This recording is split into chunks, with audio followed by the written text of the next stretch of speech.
Halo, baru-baru ini anak saya baru aja bisa lancar naik sepeda.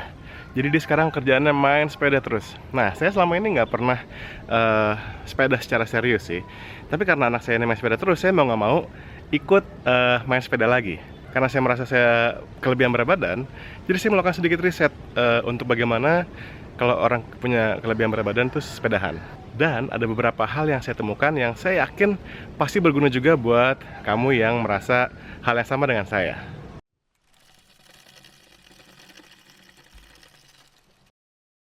Tips yang pertama adalah mengenai jenis sepeda. Nah, jenis sepeda itu ternyata ada beberapa, tapi yang utama ada road bike atau sepeda yang buat ngebut gitu yang stangnya ke bawah, dan ada mountain bike.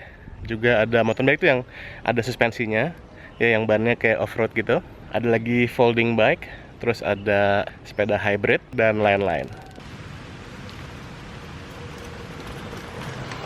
Jenis sepeda apa yang kamu butuhin itu sebetulnya tergantung kamu mau ngapain dengan sepeda ini. Tapi kalau menurut riset saya, untuk kita yang badannya besar, yang overweight, itu lebih baik, paling cocok sebetulnya mountain bike. Kenapa? Karena mountain bike itu didesain untuk menerima segala macam siksaan. Maksudnya bahannya kuat, bodinya nggak gampang rusak, terus juga remnya nggak gampang penyok, karena kan dia mesti lewat bebatuan dan segala macam. Jadi mountain bike itu kuat, plus dia ada suspensinya. Nah, mountain bike atau MTB itu ada dua jenis sih yang paling umum ya. Yang itu full suspension, yaitu suspensinya di depan dan di tengah, di belakang. Yang satu lagi namanya hardtail. Hardtail itu artinya suspensinya di depan doang. Nah, untuk kita nih yang orang-orang yang bobotnya berat, lebih baik yang hardtail atau suspensi di depan doang. Dan bahan frame-nya itu ada beberapa jenis. Di antaranya ada aluminium dan juga ada karbon. Nah, yang disarankan untuk orang yang berbobot berat seperti kita atau orang gendut adalah yang aluminium atau alloy, karena bahannya lebih kuat dan tahan banting. Kalau saya sendiri, saya milih sepeda hybrid seperti ini. Dia ini kayak penggabungan antara mountain bike dengan road bike. Jadi dia bisa gearnya lebih banyak, bisa buat ngebut. Bannya juga nggak selebar ban mountain bike, tapi sesekali untuk weekend bisa dipakai untuk ya off-roading yang gampang-gampang lah gitu.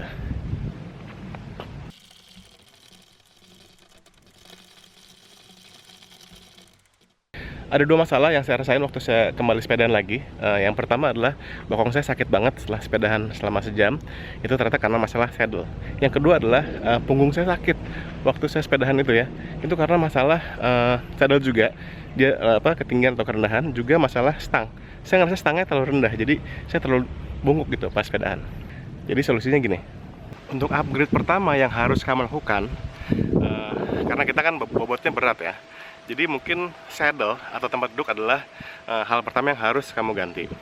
Ukuran saddle saya itu lebar, tapi bukan karena bokong saya lebar, tapi karena ada jarak tulang duduk kita. Jadi ada dua titik tuh buat kita duduk, itu jaraknya agak lebar. Jadi size-nya harus yang large, karena kita pengen tulang duduk kita tuh duduk bener-bener ada yang numpuk gini. Ya, kalau misalnya dia terlalu kecil, dia akan kayak gini, nggak enak posisinya. Juga kalau terlalu besar juga nggak enak. Untuk saya sendiri, saya menggunakan saddle ini mereknya Sail Royal, ukuran yang besar ya. Dia juga bahannya lebih empuk sedikit. Walaupun orang bilang kalau terlalu empuk juga nggak bagus ya. Tapi saya sih enak karena saya ridingnya tuh nggak terlalu nunduk, tapi saya lebih duduk upright. Jadi ini santai banget. Jangan lupa juga celana sepeda, itu yang celana yang ada paddingnya.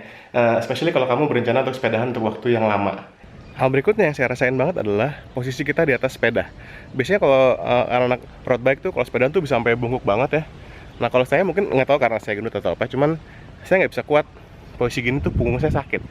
Akhirnya saya harus naik sepeda tuh posisinya mungkin nggak terlalu gini gitu, tapi agak santai gini. Nah itu kebanyakan sepeda tuh stangnya udah rendah ya. Jadi saya pakai namanya stem riser. Dia tuh kayak buat nambahin di sini. Ini. Jadi harusnya tuh ini langsung ke sini. Cuman ini ada buat penambahannya, jadi dia agak lebih tinggi. Supaya saya duduknya stangnya lebih tinggi, sehingga saya nggak harus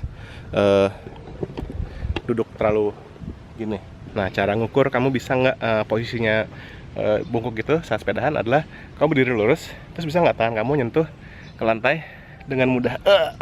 Saya sih nggak bisa, makanya saya lebih prefer posisi sepedahannya tuh agak berdiri gini, jadi nggak terlalu gini. Yang berikutnya adalah ketinggian saddle kita. Nah, kita pengen saddle tuh jangan terlalu rendah, karena kita nanti dengkulnya tuh jadi agak bengkok. Nah, jadi kalau naik sepeda tuh kalau bisa kaki kita itu dengkulnya bengkoknya sekitar 30 derajat. Jadi hampir kayak berdiri, tapi saat kita mengayuh jangan sampai pinggul kita goyang-goyang kayak gini, itu berarti ketinggian ya. Nah, kalau kita bisa menapak kakinya rata, itu berarti kerendahan. Khususnya buat kita orang yang gendut, posisinya tuh dengkulnya mesti pas kayak tadi, sekitar 30 derajat bengkoknya, supaya dengkul kita enak. Dan juga masalah tire pressure atau tekanan ban itu penting banget buat kita, karena kan kita sekali lagi bobot kita tuh berat. Jadi ban itu kalau misalkan kurang angin, dia akan kayak pas kita dudukin tuh sepeda kayak kempes. Nah, itu nggak bagus buat sepeda, buat bannya. Dan kalau misalnya kita riding pakai itu, bannya bisa rusak. Dan paling gawat kalau dia pecah di tengah jalan, ribet banget. Jadi make sure sebelum kita pergi, sebelum kita riding, kita make sure dulu tekanan di ban tuh udah pas banget, udah sesuai. Dan kita pompa kalau perlu tiap hari sebelum kita naik sepeda, pompa dulu. Untuk ukuran PSI-nya itu bisa dilihat di ban, bisa ada tulisannya tuh. Kalau untuk ban ini, sepeda saya itu minimal 50, maksimal 80 PSI.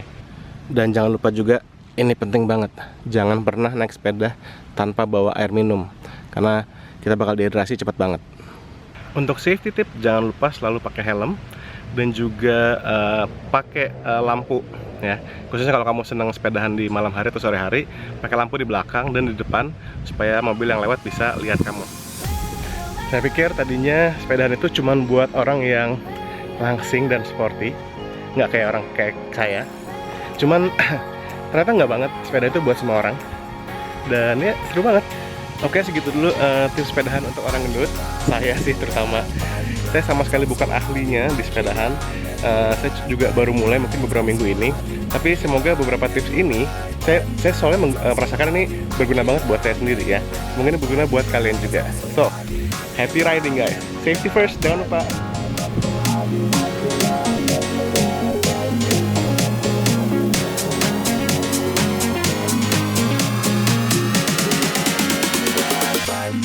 I'm so happy.